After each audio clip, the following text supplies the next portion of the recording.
Hey guys, DJ here with Next Level Coaching, and my friend Hyleria has graciously offered to be the guinea pig for our very first episode. So we are going to dissect his play against Mono Red Goblins. He's playing Cobblade, and these are games 2 and 3. Well, we get off the action, and it looks like he had a pretty shady keep. He doesn't have any blue sources, but we do get to mental misstep the Goblin Guide, so that's always good. And we have timely reinforcements here, and it looks like, that'll help slow down the beats, see if we can get a sword going or whatever. But we'll see how he plays this. But we are really, really desperate on a blue source at this point.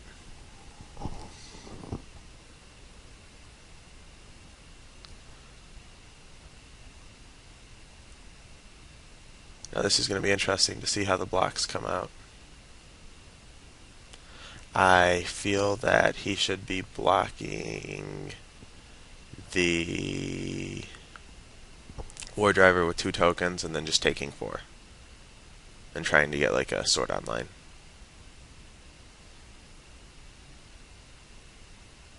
And that is the decision he came to too, so far so good.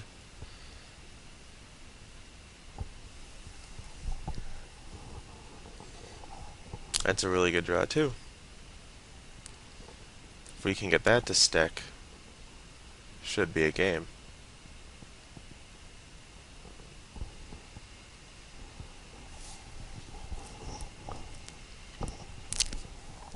Here I think the play is, first of all, we have to cast Preordain to see what we got.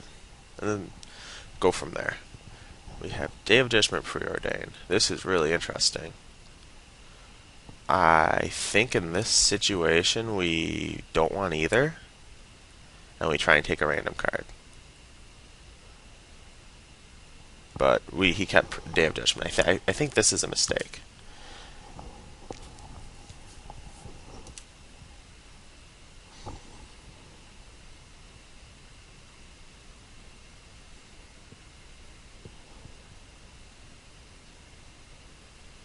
He most likely will have a burn spell when we try and equip our soldier with the Sword of War and Peace, so I'm thinking on our turn that we need to keep mana up for Flash Freeze and Flash Freeze it, if that's the case. Because I think it's very important that we get in for damage here and then gain 5 life off of it.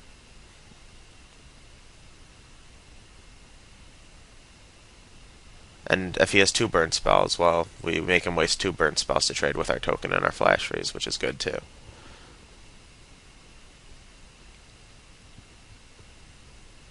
I'm really not a fan of casting Preordain there. I think we hit him with the sword and then leave Flash Freeze mana up, because he needs to start applying pressure to beat that sword now, and he can't apply pressure if we have Flash Freezes to counter his pressure, and yeah, I'm not a fan of this play. Luckily, Hyleria finds an island here. Excuse me. So all is not lost. I like the idea of playing the island pre-combat, just in case any shenanigans happen, you'll have Flash Freeze mana open. But realistically, unless he's main decking Shatter or something, it's not a big deal.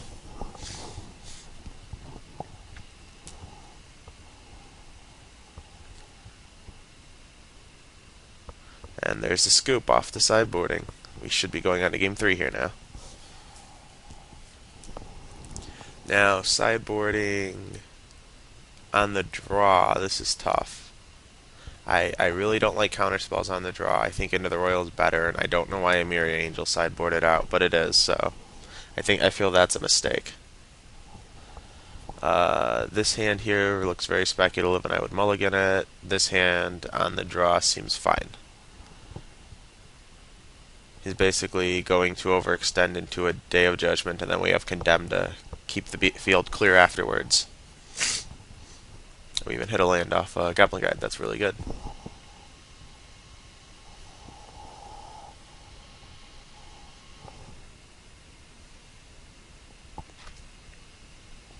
I don't like the idea of Arid messing main phase there. I don't think there's a reason to. He's not that low on time, so he doesn't need to worry about timing out, so F6 isn't so important. Alright, so here's a spot where, do we take 5? Or not? I think we can condemn the Goblin Guide here. I mean, it's not the worst thing in the world. but taking 5 is also an option. I like the idea of condemning Goblin Guide.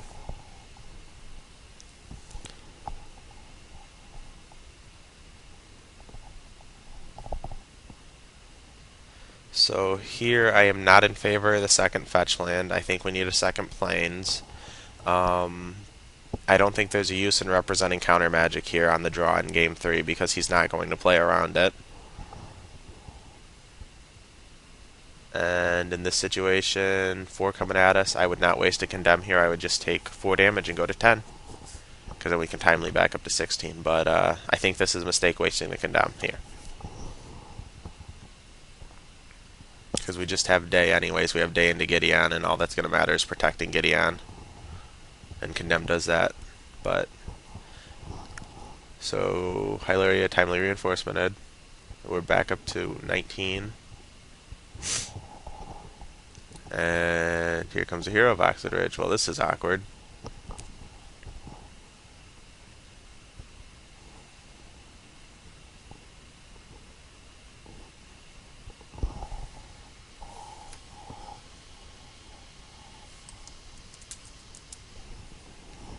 So the line here is, I think that we play Tectonic Edge, or well, Swing with all, Tectonic Edge, and Wrath. He's only got 2 cards in hand, and we can Wrath and then Gideon next turn, and that should stabilize us. The Azure Mage here, if we cast it, it's just greedy because if he has a burn spell, we take another 6 for no reason, and there's no point in that. So the day is a good play there.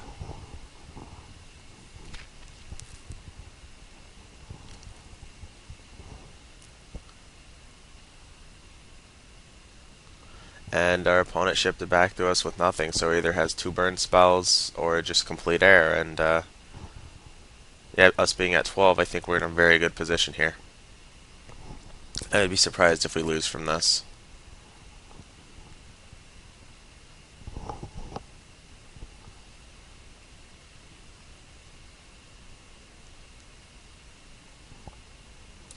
And our opponent keeps drawing land. Unfortunate for him, but I think we have this game pretty well in control either way.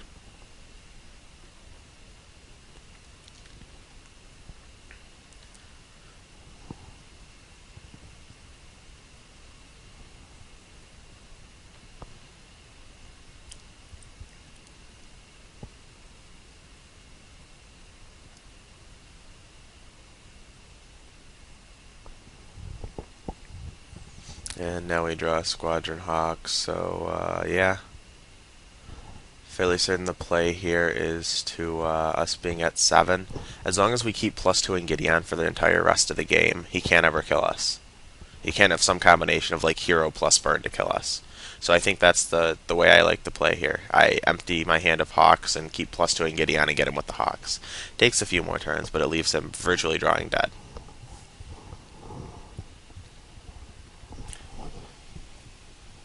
And with this game wrapping up here very soon, it looks like, I would like to thank everybody for watching and hope they enjoyed the first installment. And in the future there will be Pauper videos coming up and maybe some drafts in Type 2 as well. And I would also like to thank Hyleria for allowing me to film him playing and be the guinea pig for this. Hopefully you guys have learned something, and let me know what you'd like to see in the future too, and we can make that work.